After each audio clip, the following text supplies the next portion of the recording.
مولانا روم رحمۃ اللہ علیہ ہم جیسے نکموں کو سمجھا رہے ہیں کہ اصل منزل جو ہے وہ ہماری آخرت ہے، اس کی فکر کرو، اس کی طرف دھیان دو۔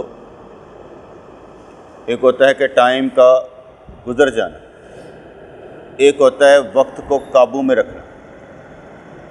ہمارا وقت اندر کا ہمارے قابو میں ہونا چاہیے، اندر کا ہمارا وقت اندر کا، خیالات کا، حالتوں کا ہمارے قابو میں ہونا چاہیے، اور وقت ہم اپنی مرضی سے جہاں چاہیں خرچ کریں، اور جہاں پر ہم خرچ کریں وہ اچھا ہونا چاہیے۔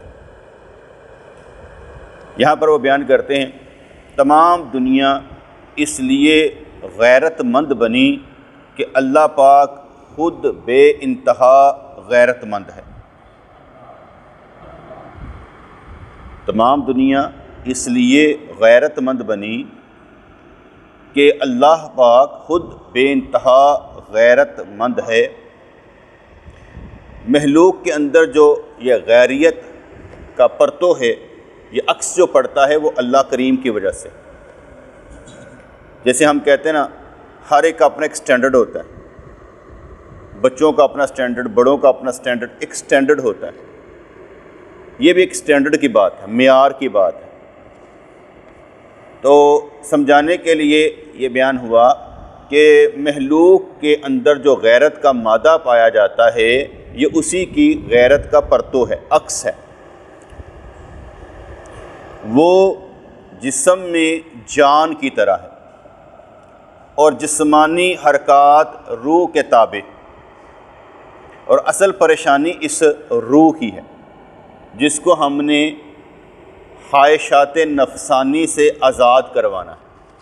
ہمارے اندر جو خواہشات نفسانی ہیں اس سے آزاد کروانا ہے، کیونکہ اس روح کی بیماریاں حسد، کینہ، بغض، انا، عجب، تکبر، تعصب ہیں، اور یہ بیماریاں وہ ہیں جو انسان کو دنیا میں لڑاتی ہیں، غیبت، چغلی، بہتان کی طرف لے کر جاتی ہیں، مقابلہ کرواتی ہیں، اور یہ روح کی بیماریاں ہیں۔ اور بیماریوں سے شفا اس وقت نصیب ہو جائے گی جب ہم ان کے بدلے میں کچھ اور چیز اس روح کو دیں گے، یعنی اعتبار، اعتماد، توکل، یقین، شکر، صبر، یہ ہم اپنے اندر پروڈیوس کریں گے تو پھر یہ ذرا بیماریاں دور ہو جائیں گی۔ وہ جسم میں جان کی طرح ہے، اور جسمانی حرکات روح کے تابع، کیونکہ زندگی بھی روح کے تابع ہے۔ روح نہ ہو تو زندگی نہیں ہے، روح نکل جائے زندگی ختم۔ اور جو یہ جسم حرکت کرتا ہے یہ بھی روح کے تابع، ایک ایک بال آپ کا روح کے تابع۔ ہاتھ یہاں پر لے جائیں، حرکت کریں، رگ رگ میں روح ہی روح۔ یا کہیں سے آپ یہ نہیں کہہ سکتے کہ تھوڑی ایتھوں کر دیتی جائے تو ایتھے نہ رہے، یہ ہر جگہ پر ہی موجود ہے، ہر چیز میں موجود ہے۔ اسی طرح کائنات کے احوال بھی مشیت باری کے تابع ہیں، اسی طرح کائنات کے احوال بھی مشیت باری کے تابع ہیں۔ حدیث پاک میں آتا ہے کہ زمانے کو برا نہ کہو، زمانے کو گالی نہ دو، کیونکہ زمانہ خود اللہ کریم ہے۔ کہتے یار کہو جا وقت آ گیا۔ جب ہم یہ کہتے ہیں نا کہو جا وقت آ گیا، تو اس کا مطلب یہ ہوتا ہے کہ وقت کو ہم محسوس کر رہے ہیں کہ اچھا وقت نہیں ہے۔ اچھا وقت یا برا وقت ہماری تقدیر کے تابع ہے، اور تقدیر اللہ کے حکم کے تابع ہے۔ اس طرح کائنات کے احوال بھی مشیت باری کے تابع ہیں، اور اس سے باہر نہیں ہو سکتے۔ جب اللہ کی مرضی میں ہوتا ہے تو سب کچھ بہت آسان ہو جاتا ہے، پتہ ہی نہیں لگتا کہ یار ہوا کیسے۔ اور جب اللہ تبارک و تعالیٰ نہیں چاہتا، ہم لاکھ زور لگائیں وہ کام نہیں ہو رہا ہوتا، پریشانی بڑھتی چلی جاتی۔ پھر انہوں نے سمجھایا کہ جس کی توجہ کا مرکز ذات الہی خود ہو، جس بندے کی توجہ کا مرکز ذات الہی خود ہو، اس کا ایمان کی طرف جانا اس کے لیے عیب ہے۔ جس کی توجہ کا مرکز ذات الہی ہو، ایمان سے اوپر والا درجہ ہوگا نا، ایمان ہوگا تو توجہ اس طرف ہے نا۔ اب وہ سٹینڈرڈ ایک بیان کر رہے ہیں کہ جس کی توجہ کا مرکز ذات الہی خود ہو، اس کا ایمان کی طرف جانا اس کے لیے عیب ہے۔ جیسے برا آدمی برائیوں سے توبہ کرتا ہے، معافیاں مانگتا ہے، اور نیک آدمی اللہ کا دیدار مانگتا ہے، اللہ سے اچھے حوال مانگتا ہے، اللہ سے اس کی نعمتیں مانگتا ہے۔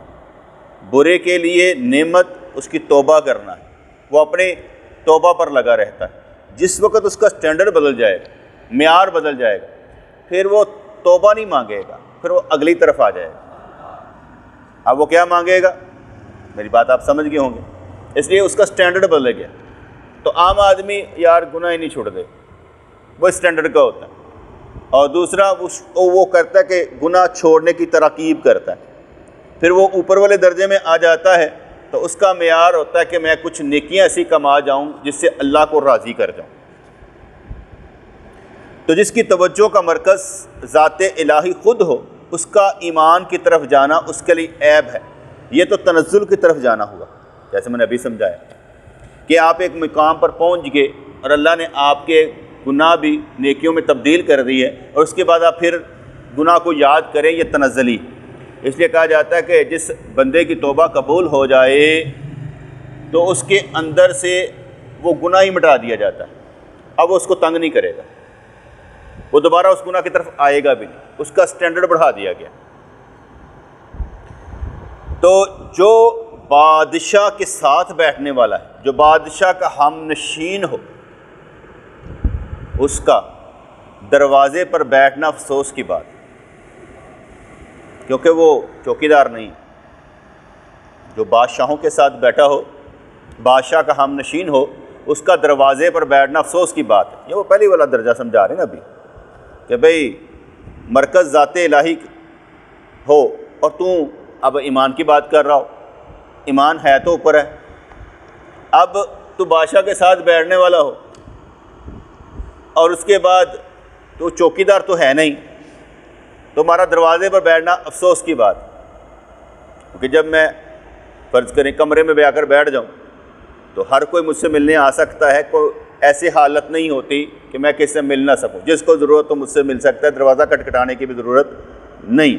ہاں، کوئی ایسا بندہ جو میرا واقف کار ہی نہیں ہے، اس سے آپ پوچھ سکتے ہیں کہ مطلب کیا ہے، کیا لینا دینا ان سے جا کر، ٹھیک ہے نا؟ تو دروازہ کھٹکھٹانے کی ضرورت نہیں ہے۔ ہاں، اگر دروازہ بند ہو تو اس کا مطلب ہے کچھ مزید وہ نوک کیا جا سکتا ہے، اجازت ملے تو ٹھیک ہے، نہیں تو ٹھیک ہے۔ تو جو بادشاہ کا ہم نشین ہو، اس کا دروازے پر بیٹھنا افسوس کی بات۔ اعلیٰ مرتبہ چھوڑ کر ادنا مرتبہ اختیار کرنا غیرت کا سبب ہے، بلکہ بغیرتی، دوسرے لفظوں میں کہہ سکتے ہیں بغیرتی ہے، کہ اعلیٰ مرتبہ چھوڑ کر ادنا مرتبہ اختیار کرنا یہ غیرت کا سبب ہے۔ یہ بھی غیرت کی بات ہے کہ دیدار کا موقع ہو تو اس کو چھوڑ کر خوشبو سونگھنے کو کافی سمجھے۔ یہ بھی غیرت کی بات ہے کہ دیدار کا موقع ہو، محبوب کا دیدار ہونا ہو، اور تو اس کی خوشبو پر ہی لگا رہے، خوشبو آ رہی ہے، خوشبو سونگھنے کو کافی سمجھے۔ اللہ کی غیرت کیوں اور انسانوں کی بوسے جیسی ہے۔ کہتے ہیں میں اس لیے روتا ہوں کہ اس کو رونا اچھا لگتا ہے، فرماتے ہیں میں اس لیے روتا ہوں کہ اس کو رونا اچھا لگتا ہے، کڑوے آنسو بہا کر اس کے عاشقوں کے حلقے میں کیوں نہ داخل ہو۔ اور حدیث پاک میں آتا ہے کہ رونا نہ آئے تو رونے والی شکل تو بنا لو، یعنی دعا مانگتے ہوئے آپ کو معلوم نہیں رونا آتا تو شکل بنا لو، یا اللہ تیری مہربانی، یا اللہ تیری مہربانی، تینوں پتہ تو ہمیں رونا بھی نہیں آتا، یا اللہ تیری مہربانی، یعنی ایسی حالت طاری کرو کہ اس کو ترس آ جائے، کیونکہ کھیل بیٹا سارا اس کے سامنے، ساری بساط اس کے سامنے، چھوٹا بڑا ہر کچھ اس کے سامنے۔ اگر آپ کہیں نا ایک چیز حرکت میں آتی ہے تو لاکھوں چیزیں حرکت میں آئی ہوتی ہیں۔ جیسے ایک آپ گیہوں کا دانہ ہے، گندم کا دانہ ہے، آپ اس کو کہیں کہ کس طرح پیدا ہونا، وہ ٹریکٹر ہو جائے، ٹرالی ہو جائے، تیل ہو جائے، بندہ ہو جائے، کھیت ہو جائے، کھیت کے اوپر چلنے والی بجلی ہو جائے، وہ ایک گندم کا دانہ پیدا کرنے کے لیے کتنے لوگوں کا استعمال ہوگا؟ دانہ ایک ہی ہے۔ منڈیاں لگ جائیں گی، منڈیوں میں آ جائے گا، یہاں سے بوریاں سینے والے آ جائیں گے، بوریاں بنانے والے آ جائیں گے، وہاں سے پیک ہو کے گھر میں آ جائے گا، پھڑولے بنانے والے آ جائیں گے، پھڑولے میں داخل کرنا ہے، پھر چکی پر جانا ہے، چکی پیسنے والے آ جائیں گے، کتنا پروسیجر لمبا ہو جائے گا، ایک دانے کی بات ہوگی۔ ہم یہ سمجھیں گے کہ ایسا نہیں ہے، ایک بچہ ہے ہم نے پیدا کر لیا، اب اس بچے کے لیے کتنے قانون ہیں، اس کے لیے کپڑے بھی لانے ہیں، ٹھیک ہے، اس کے کھانے کا بھی بندوبست کرنا ہے، اس کی پڑھائی کا بھی بندوبست کرنا ہے، اس کی صحت کا بھی بندوبست کرنا ہے، ڈاکٹر کی بھی اسی کی وجہ سے چلیں گے، استاد بھی اس کی وجہ سے چلیں گے، دکانداری بھی اسی کی وجہ سے چلے گی، ایک کے لیے سب کچھ چلتا ہے۔ کہتے ہیں میں اس لیے روتا ہوں کہ اس کو رونا اچھا لگتا ہے، کڑوے آنسو بہا کر اس کے عاشقوں کے حلقے میں کیوں نہ داخل۔ کہتے ایک بندے نے اپنی بیوی کو طلاق دے دی کہ اگر میں اللہ کا بندہ نہیں، جنتی نہیں، تو تجھے طلاق ہے۔ اب کیسے پتہ چلے کہ وہ جنتی ہے کہ نہیں ہے؟ ایک عالم کو بلایا گیا، پوچھا کبھی اللہ کی محبت میں تیری آنکھوں میں آنسو آئے؟ کہا ہاں آئے ہیں۔ کہا تو جنتی ہے، کیونکہ حشر والے دن عرش کا سایہ اسے بھی ملے گا جس کی آنکھوں سے اللہ کی محبت میں آنسو بہائے گئے۔ تو کڑوے آنسو بہا کر اس کے عاشقوں کے حلقے میں کیوں نہ داخل ہوں۔ کہا جاتا ہے کہ اللہ کو دو قطرے بہت محبوب ہیں، ایک وہ جو اللہ کے خوف سے آنکھ سے بہہ نکلے، اور ایک شہید کے خون کا پہلا قطرہ، ایک جو آنکھ سے بہے اور دوسرا شہید کے خون کا پہلا قطرہ۔ اللہ کے خوف سے بھی بہے گناہ معاف، شہید کے خون سے کا قطرہ بھی گناہ معاف، دونوں صورتوں میں گناہ معاف ہیں، دونوں کا درد اپنی جگہ پر ہے، دونوں کی خواہش اپنی جگہ پر ہے، سیم ہے۔ وہ اللہ کی راہ میں مرنا چاہتا ہے، یہ اللہ کی راہ میں جینا چاہتا ہے، اس کی محبت میں جینا چاہتا ہے، مسئلہ ایک ہی ہے۔ وہ جان لٹا کر کہتا ہے کہ میں دین کو زندہ کر دوں، یہ کہتا ہے کہ میں اپنی محبت اللہ سے ایسے پالوں کہ میرے آنسو کا ایک ایک قطرہ کہے یا اللہ تجھ سے پیار ہے، یا اللہ تجھ سے پیار کرتا ہوں۔ کہتے ہیں کہ میں اپنے رنج اور درد کا عاشق ہوں، کیونکہ اس سے میرا شاہ خوش ہوتا ہے۔ بندہ روتا ہے نا، اس سے پیار کرتا ہے، شکر ہے میں نے رونا تھا ہے۔ کہتے ہیں کہ میں اپنے رنج اور درد کا بھی عاشق ہوں، کیونکہ اس سے میرا شاہ خوش ہوتا ہے۔ جیسے میں نے کہا کرتا ہے یا اللہ تیری مہربانی سڑے کو دین دا کام ہے، کیونکہ اس سے شاہ خوش ہوتا ہے نا کہ اس کا دین کا کام کوئی کر رہا ہے۔ تو میں اپنے رنج اور درد کا عاشق ہوں، کیونکہ اس سے میرا شاہ خوش ہوتا ہے۔ وہ آنسو جو محبوب کی یاد میں بہے وہ موتی ہے، آنسو نہیں موتی ہے۔ حضرت شاہ عبدالعزیز یا شاہ عبدالرحیم رحمۃ اللہ علیہ فرمایا کرتے تھے جب آنکھوں سے آنسو بہے نا تو ان کو سارے چہرے پر ملا کرو، جہاں جہاں پر یہ آنسو لگیں گے وہاں جہنم کی آگ نہیں لگے گی، یہ ان کا قول تھا، اس لیے وہ اپنے چہرے کو مل لیتے تھے۔ وہ آنسو جو محبوب کی یاد میں بہے وہ موتی ہے، میرا دل کہتا ہے میں رنجیدہ رہوں، میں اس کے اس نفاق پر ہنستا ہوں کیونکہ میں اندر سے خوشی محسوس کرتا ہوں۔ کہتا ہے میرا دل کہتا ہے کہ میں رنجیدہ رہوں، میں اس کے، اللہ کریم کی بات نہیں ہو رہی، میں اس کے اس نفاق پر ہنستا ہوں کیونکہ میں اس رنجیدگی میں خوشی محسوس کرتا ہوں، میں غم میں خوشی محسوس کرتا ہوں۔ جو غم یار کا غم ہو، اس سے نسبت رکھتا ہو، وہ محبوب ہوتا ہے، غم تھوڑی ہوتا ہے۔ غم غیر سے منسوب ہو تو غم اس نے کیا، غم اللہ سے منسوب ہو تو غم نہیں خوشی ہوا کرتا ہے۔ یا اللہ تیری مرضی، اس کو بھی چھوڑا، اس کو بھی بخشا۔ اے خدا مجھے ناز و کرشمہ نہ دکھا، تو صدر مجلس ہے اور میں پامال ہوں، مجھ پر ظلم کرنا تیری شان نہیں۔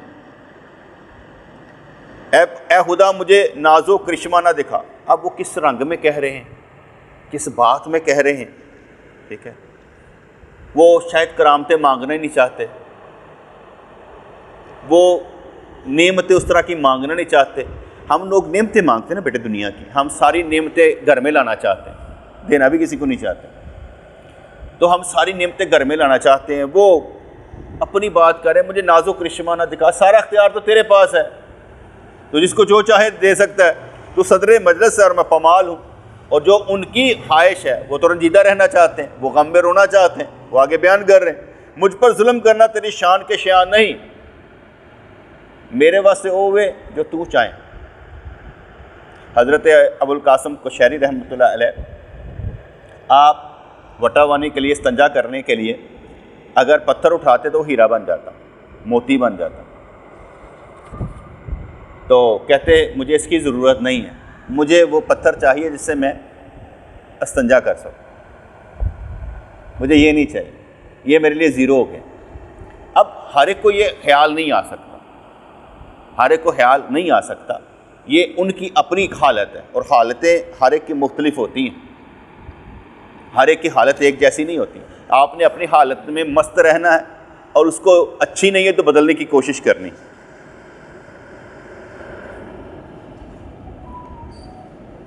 کیونکہ جب سارے مٹ جائیں گے تو صرف ایک اللہ کریم ہی رہ جائے گا۔ اور کہتے ہیں کہ میری تمنا یہ ہے کہ بیان و سخن سے گزر کر تیری ذات کا مشاہدہ کرنا۔ بیان و سخن، کلا باتیں تو نکل جاؤں میں، جیسے میں کئی دفعہ کہتا ہوں یا اللہ باتیں نہیں چاہیے، باتوں میں تاثیر چاہیے، بات دو حرفی ہو، بات سمجھ میں آ جائے، لمبی چوڑی بات ہی نہ ہو۔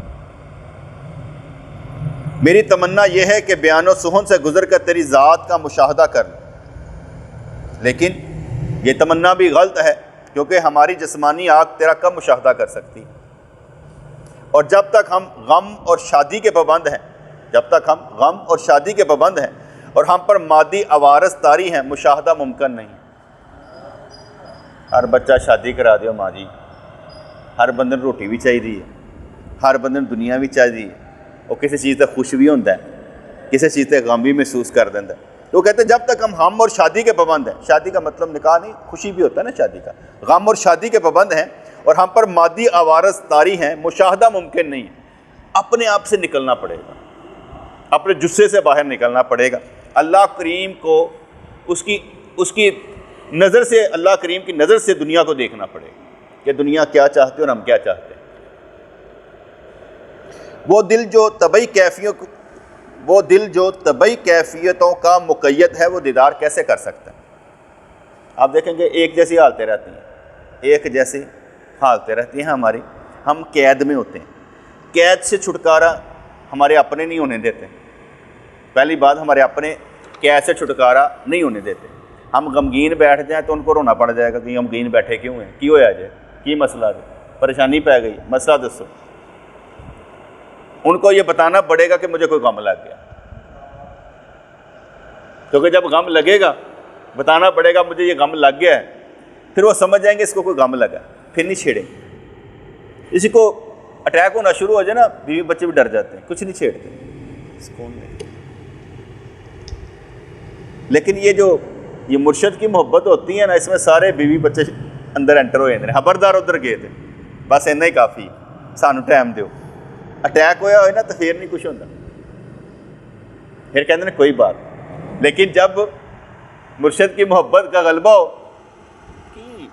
کی کرنا جا کے ہوتا، سانو بھی ٹائم دیا کرو۔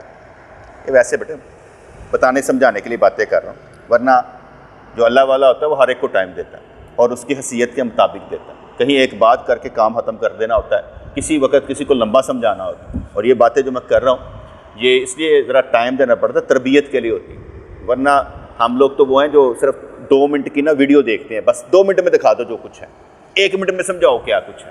یہ ایسا نہیں ہوتا، یہ یہاں پر بیٹھنا بھی، قید ہو کر بیٹھنا، بامقصد بیٹھنا بہت ضروری ہے۔ یہاں پر یہ جو میں آپ کا آدھا گھنٹہ لیتا ہوں نا، یہ اس لیے ضروری ہے کہ یہاں باتیں، خیالات ملتی ہیں، اور خیالات انسان کی پرواز ہوتے ہیں، انسان خیالات سے پرواز کرتا ہے، تو اس لیے میں آپ کو خیالات پروڈیوس کرتا ہوں۔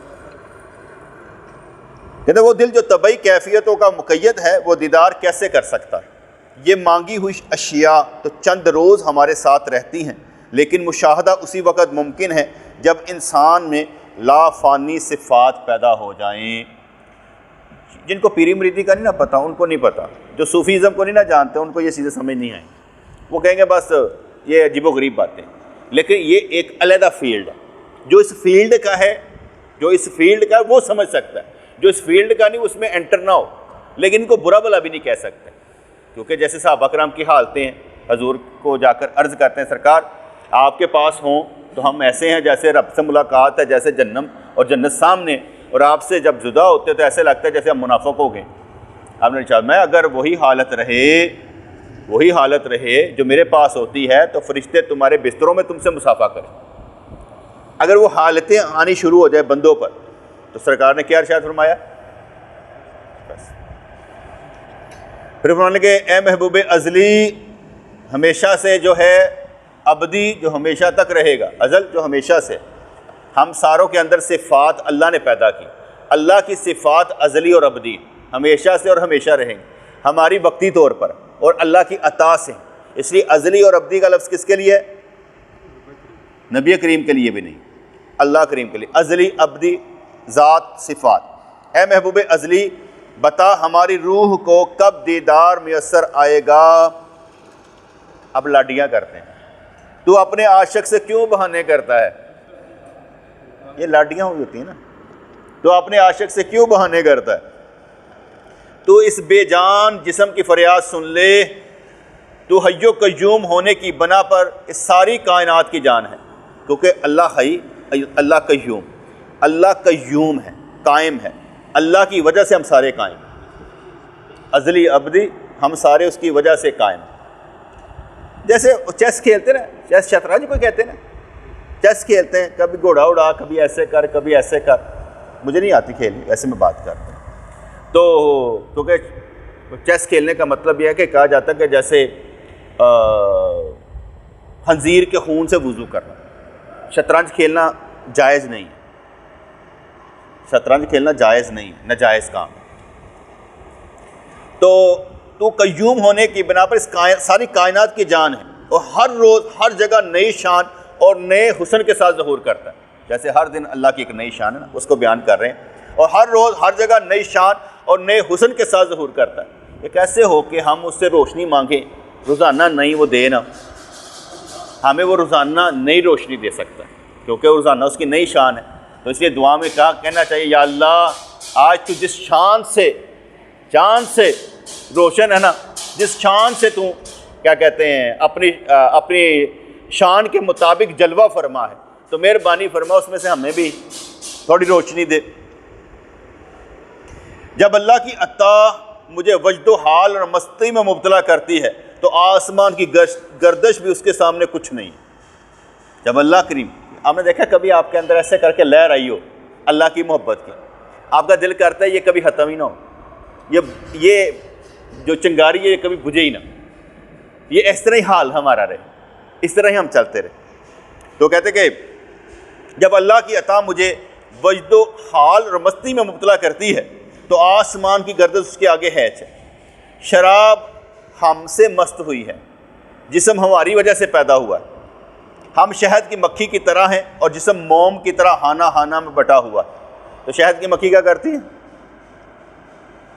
سمجھا کریں۔ تو اس لیے اللہ کریم جو ہے نا ہمیں کچھ نہ کچھ دیتا ہی رہتا ہے، کچھ نہ کچھ کرتا ہی رہتا ہے۔ تو کہتے ہیں وہ جو خواجہ جس کی وہ ہندوستان میں طوطی کو جا کر پیغام دیا تو ایک طوطی مر گئی، اس کے بعد اس نے اپنی طوطی کو پیغام دیا تو وہ بھی مر گئی۔ تو کہتے ہیں خواجہ پریشانی اور غم کی وجہ سے عجیب بہکی بہکی باتیں کر رہا تھا، کہتے ہیں یہ میرے ساتھ ہوا کیا ہے؟ ادھر میں نے ایک پیغام دیا تو ایک طوطی مر کر مر گئی، ادھر میں نے اپنی طوطی کو بتایا کہ تیری پیغام دینے سے ایک اور طوطی مر گئی، تو وہ بھی مر گئی۔ خواجہ پریشانی اور غم کی وجہ سے عجیب بہکی بہکی باتیں کر رہا تھا، اور ڈوبنے والے کی طرح ہر تنکے کو ہاتھ مارتا ہے کوئی اس کی دستگیری کرے۔ ایسی پریشان حالی ہی دوست کو پسند ہے۔ جنہیں پریشان ہی نہ ہوندے بندے نو اگلا رستہ نظر نہیں آتا، پریشان ہوگا تو رستہ ملے گا۔ اللہ پریشان کرتا دیکھو کردا کی رستہ وہ کول ہی ہے، بس رستہ بند کر دینا، رستہ وہ کول ہی ہے، رستہ بند کر دینا ہے۔ ہوں ٹکرا ماردا بندہ رستہ نہیں لبھدا، جدو چاہے کھول دے نہ کھولے، وہ مرضی ہے وہ کول، رستے سارے کھلے جائے۔ ایسی پریشان حالی ہی دوست کو پسند ہے، سونے سے لا حاصل کوشش بہتر ہے، سونے سے لا حاصل کوشش بہتر۔ اتنا اچھا لقمہ انہوں نے دیا، نقطہ دیا، سونے سے تو سوتا ہی رہنا کہ یار فرق ہی پینا، کہ سونے سے لا حاصل جدہ کوئی حاصل نہیں وہ کوشش بہتر ہے تیرے سونا، کوشش سے کر، وہ ٹکرا دے مار۔ بغیر بیماری کے آہو زاری جس طرح تعجب کا باعث ہے، بغیر بیماری کے آہو زاری جس طرح تعجب کا باعث ہے، بیمار ہے نہیں ہمیں رون لگا ہے، وہ کیوں ہے؟ ہم اپنے پیر مرشد رحمۃ اللہ کے بعد سے تو ان کے مرید سردار صاحب ان کو کوئی بیماری تھی تو وہ بڑا رولا ڈال رہے تھے، میں بڑے پریشان ہوں، بڑی تکلیف ہے، بڑی تکلیف۔ آپ نے ان کو بلایا، پاس بٹھایا اور فرمایا اور گل سن، پریشانی تینوں ایک آنے دی، رولا تو 12 آنے دا پایا ہے، ایک آنے تک رکھنا، یعنی جو تکلیف ہے تجھے وہ ایک آنے کی، رولا تو نے 12 آنے کا ڈالا ہوا ہے، 1 روپے کا ڈالا ہوا ہے۔ اچھا یہ بات بڑی سمجھنے والی، آپ کبھی اپنے دیکھیں، جب آپ کو کبھی کوئی ایسی تکلیف پریشانی آئے، آپ خود غور کریں پریشانی کنے کو آنے دی، تو آپ نے اس کو جب فرمایا نا تو میں بڑا ہنسا، میں کہا بزرگ جو ہوتے ہیں نا بن کے مار دے، انہیں رون بھی نہیں دیں، کہتے لے ٹھیک ہے، وہ 24 گھنٹے تو نہیں انج کر، تھوڑا گھر پر 24 گھنٹے لگا رہنا، تو اس لیے کہا بغیر بیماری کے آہو زاری جس طرح تعجب کا باعث ہے، اسی طرح حضرت حق کی بے نیازی کے باوجود مشغولیت باعث تعجب ہے۔ اللہ تعالیٰ بے نیاز لیکن تو مشغول، تو اپنا کام کری جانا پہ، لا حاصل ہی کام کری جانا پہ، وہ بے نیاز ذات ہے۔ اس طرح حضرت حق کی بے نیازی کے باوجود مشغولیت باعث تعجب ہے۔ دوسرا رخ، اللہ بے نیاز ہے پھر کردہ کی پہ ہے؟ یہ مطلب ہے نہیں کہ اللہ بے نیاز ہے کسی کا نیاز مند نہیں، وہ سلام علی ابراہیم بھی کہندا جے، وہ پیغمبراں نوں اچھا شانہ بھی دیندا جے، ہے بے نیاز جے، اللہ الصمد، لیکن جڑا او دے واسطے جان دے دے او دے واسطے وہ نیاز مند بھی بے، جس نے کہا کہ حضرت حق کی بے نیازی کے باوجود مشغولیت باعث تعجب ہے۔ اے بیٹا کوشش میں لگے رہو، مرتے دم تک کوئی وقت ضرور آئے گا کہ عنایت خداوندی ہمراز ہو۔ وہ کہتے ہیں کہ دیکھو طالب علم ہوتا ہے نا، طالب علم انہوں کنوں کہتے ہیں یہ پڑھ رہا ہے، یہ پڑھ رہا ہے، یہ پڑھ رہا ہے، یہ طالب علم، ٹھیک ہے، یہ پاس کر جائے اگلی کلاس میں، یہ پاس کر جائے اگلی کلاس میں، اگر کوئی فیل ہو جائے طالب علم تو رہے گا، کلاس چاہے چھٹی رہے، جب تک وہ چھٹی کلاس میں طالب علم سے ضرور کہیں۔ اسی طرح سے طالب مولا ایتھوں اگے نہیں ودتا، اتنے تھلے ہوتا رہتا ہے، طالب مولا رہے گا نا، کلاس میں تو ہے، کلاس نہیں چھوڑنی چاہیے، کلاس نہیں چھوڑنی چاہیے۔ فرض کریں آپ کو میرے پاس آنے سے کچھ نہیں ملتا، میں کہتا ہوں کچھ نہیں ملتا، کچھ نہ کچھ برائیاں تو چھوٹ جاتی ہوں گی یہاں آنے سے، کچھ نہ کچھ وقت اپنے گھر کا دیکھ لیں، یہاں کا دیکھ لیں، کچھ نہ کچھ تو ہوتا ہوگا، ٹھیک ہے۔ تو کہتے کہ مرتے دم تک کوئی وقت ضرور آئے گا کہ عنایت خداوندی ہمراز ہوگی، جان کے مالک کے کان اور آنکھیں جروکے پر لگی ہوئی ہیں کہ کون مجھے درد سے پکارتا ہے، بس وہ درد ہی سب کچھ ہے۔ ویسے تو صرف روزانہ یا اللہ دے دے یا اللہ دے دے، وہ درد نہیں ہوتا، جس دن درد پیدا ہو گیا نا وہ آواز نہیں نکلے گی، درد ہی نکلے گا، اور جب درد نکلتا ہے پھر وہ ہمدرد بن جاتا ہے، تو اسے اپنے بندے کو تکلیف گوارا نہیں ہوتی، وہ تو جان کہتا ہے کہ مومن اپنی جان نکلوانا نہیں چاہتا، لیکن ہم نے جان قبض کرنی ہوتی ہے تو بڑا مسئلہ ہوتا ہے، تردد ہوتا ہے، یار یہ چاہتا نہیں ہے مرنا، جان قبض کروانا، تو اس کی جان نکالنی پڑتی ہے، تو تردد سے نکالی جاتی ہے۔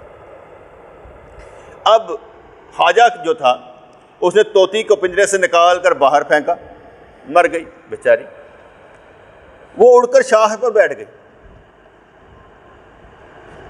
خواجہ اس کی حرکت پر حیران ہو گیا، پوچھا اس طوطی نے تجھے کیا سبق دیا، کیا سکھایا کہ تو نے تدبیر سے میری آنکھیں بند کر دی؟ تو یہ تمہیں عقل لڑائی ہے۔ طوطی بولی اس نے مجھے سبق دیا کہ بول چال اور خوشی کو ترک کر دے، کیونکہ تیری آواز نے تجھے قید میں ڈالا ہے۔ ساڈا نا صاحب اسی کہیں نا کیا حال ہے الحمدللہ، کہتے ہیں کسی چیز کی ضرورت ہی نہیں ہے، یہ ضرورت ہے الحمدللہ۔ اسی روندے رہتے نا وہ ہستے رہتے یار انجے، کہتے ہیں دردی کوئی نہیں، گاہ ہی کوئی نہیں پاتا، کہتے ہیں تکلیف ہی کوئی نہیں، انہیں مسئلہ کا تھا، ان تو پریشانی نہیں لگتی۔ ایسے ہی نا عقلے کی نظر میں ہم بڑے رہتے ہی بڑے ہیں، بڑا چھوٹی گل کس طرح کرے؟ من دسو بڑا چھوٹی بات کیسے کرے؟ ایک باپ بیٹے کے لیے مشعل راہ ہوتا ہے، وہ چھوٹی بات اسے کیسے کرے؟ پھر باپ کیسے رہے گا؟ باپ کو بڑا بننا پڑے گا۔ اگر ہم چھوٹی بات کہیں گے تو بڑے کیسے؟ تو بڑا چھوٹی بات نہیں کر سکتا، وہ ہر حال میں کہے گا الحمدللہ۔ طوطی بولی اس نے مجھے سبق دیا کہ بول چال اور خوشی کو ترک کر دے، کیونکہ تیری آواز نے تجھے قید میں ڈالا ہے۔ تو ہنس کے گلا کر دی نا، انہیں تینوں قید وچ پایا ہے۔ اس لیے اگر نجات حاصل کرنی ہے تو میری طرح مردہ بن جا، دانا بنے گا تو پرندے چگ لیں گے، کلی بنے گا تو بچے توڑ لیں گے۔ اس دنیا میں جس نے اپنی ظاہری حسن اور کر و فر کو بڑھانے کی کوشش کی، سینکڑوں آفتوں نے اس کی طرف رخ کیا۔ خوبصورت بننے کا شوق لڑکیوں کو ہوتا ہے، جانا انہوں نے ایک ہی گھر میں ہوتا ہے، لیکن وہ اپنا حسن پتہ نہیں، بندے اپنا حسن پتہ نہیں، یہ شوق پورے کرتے کرتے ہم کہاں نکل جاتے ہیں، کس چال میں پھنس جاتے ہیں۔ اس دنیا میں جس نے اپنے ظاہری حسن اور کر و فر کو بڑھانے کی کوشش کی، سینکڑوں آفتوں نے اس کی طرف رخ کیا۔ غصہ، حسد، رشک، شہوت اس کو اپنی طرف کھینچیں گے۔ یا کسی کپڑے پاؤ تے کہو کہ صحیح نہ کوئی تعریف کرے کہ نہیں؟ کپڑے پہننے کا مطلب کیا ہوتا ہے؟ اپنے لیے پہنے کہ دوسروں کو دکھانے کے لیے؟ کپڑے پہننے کا مطلب کہتے ہیں کوئی سوٹ میں لے کر آیا ہوں۔ ایک میں نے پڑھا کتاب میں، کہتے ہیں ہم کوئٹہ میں تھے تو ہم نے ایک سوٹ خریدا اور وہی بعینے ہی سوٹ ایک کاریگر نے پہنا ہوا تھا۔ انہوں نے کہا تیرے پاس بھی یہ سوٹ ہے، میں نے یہ لیا۔ کہتا ہے سوٹ کا مسئلہ نہیں ہوتا، جس پہ آپ راضی ہو جائیں، جون سے کپڑے پر آپ راضی ہو جائیں، بندہ جہاں پر راضی ہو جائے وہی اس کا حال ہوتا ہے۔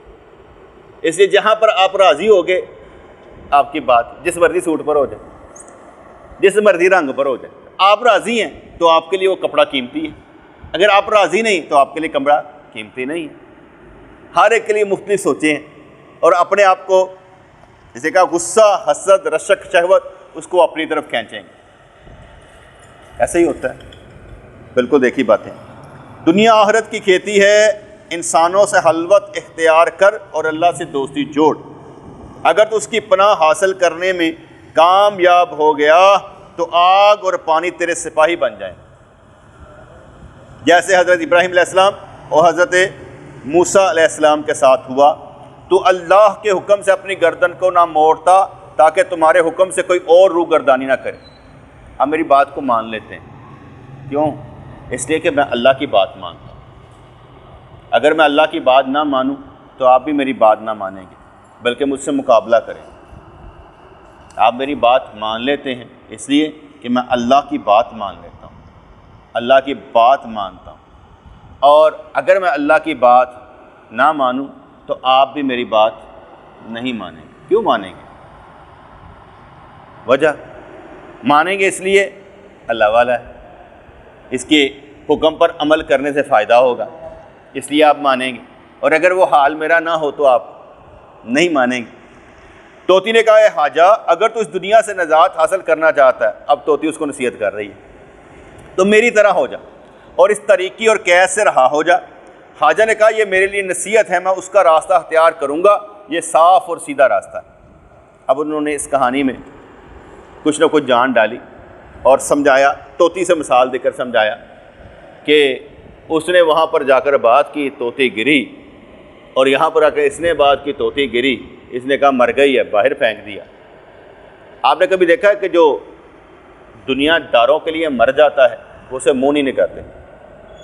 میں نے بھی گھٹ ہی منہ لاندے ہیں لوگ، کام نہیں ہوتا، یہ بات سمجھ بیٹے، جو دنیا داروں کے لیے مر جاتا ہے اسے منہ نہیں لگایا جاتا۔ بٹ صاحب سارے نہ تعلق بنا کے رکھن کے، سارے انہوں منہ لان گے، میں نہیں لان گے، آپ لکھ کہن میرے پیرو مرشد بہت اچھا ہے، انہوں منہ لان گے کیونکہ یہ کم دے بندے نے۔ جہاں کم دا بندہ منہ لان گے کیونکہ دنیا داری ہے، جو دنیا داری سے آؤٹ ہو جائے وہ دنیا داری رہتا ہی نہیں ہے۔ اب ان کا مجھ سے کیا مسئلہ؟ مجھ سے مسئلہ جس کو ہوگا وہ اللہ والا ہوگا۔ جو میری طرف جو مجھ سے تعلق رکھے گا، میری طرف رخ کرے گا، وہ کون ہوگا؟ سیدھی سیدھی باتیں کر رہا ہوں، یہ کوئی لگی لپٹی نہیں ہے۔ دنیا کی محبت ایسے بندے کو کھینچ لیتی ہے کہ آخرت یاد ہی نہیں رہتی، سوچ بھی نہیں آتی کہ میں مر سکتا ہوں۔ لیکن اللہ کی، آپ آج مجھے بڑے خوش نظر آئیں، لیکن جب ایک لمحے میں 10 سال آپ کے گزر جائیں گے، آپ میرے سامنے کھڑے ہوں گے نا تکلیف میں کہوں گا بس اتنی سی بات تھی۔ آپ نے کبھی دیکھا ہے، ہم کینہ پرور لوگ ہوتے ہیں، جو لوگ ترقی کر رہے ہوتے ہیں نا تو ہم ان کے گرنے کا انتظار سال ہا سال کرتے ہیں،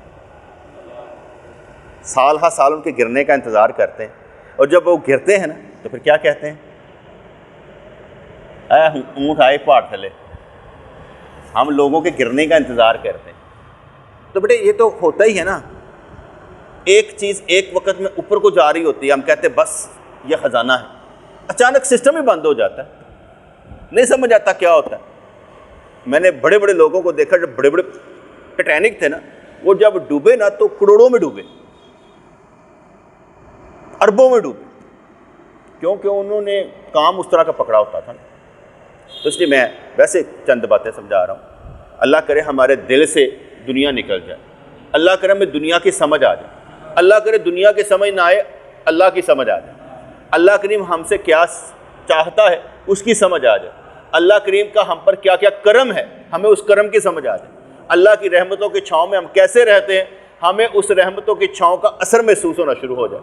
اللہ کریم ہم سے محبت کرتا ہے، ہم سے وہ محبت جو کرتا ہے اس کا اثر ہمارے دل پر ہو جائے، ہمارا دل اس کا شدائی ہو جائے، ہمیں اس کے لیے رونا نصیب ہو جائے، اس کی محبت میں جینا اور مرنا نصیب ہو جائے، اور جو دنیاوی نعمتیں ہمیں ملتی ہیں وہ دنیاوی نعمتیں ہمارے دین کا بدلہ نہ ہوں بلکہ چونگا ہوں، اصل ہمیں آخرت میں ملے۔ کیونکہ ہم دنیا میں جو سمجھتے ہیں یہ ہمارے لیے نعمت ہے، ہو سکتا ہے آخر میں آفت نکل آئے، ہم سمجھے ہم تو بڑے آرام سے رہ رہے تھے، کہا اسی لیے تو رکھا ہوا تھا کہ تو آرام سے رہ لے، آخر میں تیرے لیے آرام نہیں ہے۔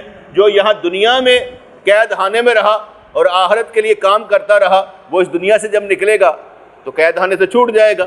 جو اس دنیا میں مزے لے رہا ہے اور اس کا جانے کو دل نہیں کرتا، اس کا مطلب یہ ہے کہ وہ آخرت کے مزے نہیں لے گا، اسے مرنا اچھا نہیں لگتا۔ اللہ کرے ہمیں اللہ کی بات ہی سمجھ میں آ جائے، جس مقصد کے لیے ہمیں پیدا کیا گیا ہے وہ مقصد ہی ہمیں سمجھ میں آ جائے، اور انشاءاللہ تعالی امیدیں کا عمل ہے اللہ کریم ہمارے اس درس کی وجہ سے، سمجھنے سمجھانے کی وجہ سے ہماری بخشش بھی فرمائے گا، ہمیں ایمان بھی دے گا، اپنا دیدار بھی کروائے گا، اللہ ذات محبت، شوق، جذبہ سب کچھ عطا فرمائے گا۔ ربنا تقبل منا انک انت السمیع العلیم وتب علینا انک انت التواب الرحیم۔ شفائیں چاہیے یا اللہ، زندگی تیرے حضور ہمیشہ کھڑی رہے، حاضری میں کھڑی رہے اور تجھے ہی سنتی رہے، تجھے ہی محسوس کرتی رہے، زندگی ہمیشہ تیری محتاج رہے، درد دل بھی ہمیں حاصل ہو، محبت الہی بھی ہمیں حاصل ہو، معرفت الہی بھی ہمیں حاصل ہو، دین کا درس دینے والے بنے، قرآن اور احادیث کو سمجھنے والے بنے، حال احوال اپنے راز بنا کر رکھنے والے بنے، اپنے راز کو کسی پر مطلع نہ کریں، ہمیشہ الحمدللہ پڑھتے رہیں اور بسم اللہ پڑھتے رہیں، کام ہوتے چلے جائیں اور ہمیں اندازہ بھی نہ ہو کہ کس نے سنبھال رکھا ہے، اور جس نے ہمیں سنبھال رکھا ہے اسی نے ہم سے غموں کو ٹال رکھا ہے۔ ربنا تقبل منا انک انت السمیع العلیم وتب علینا انک انت التواب الرحیم۔ یا اللہ یا رحمان ثبتنا علی الایمان، آمین برحمتک یا ارحم الراحمین۔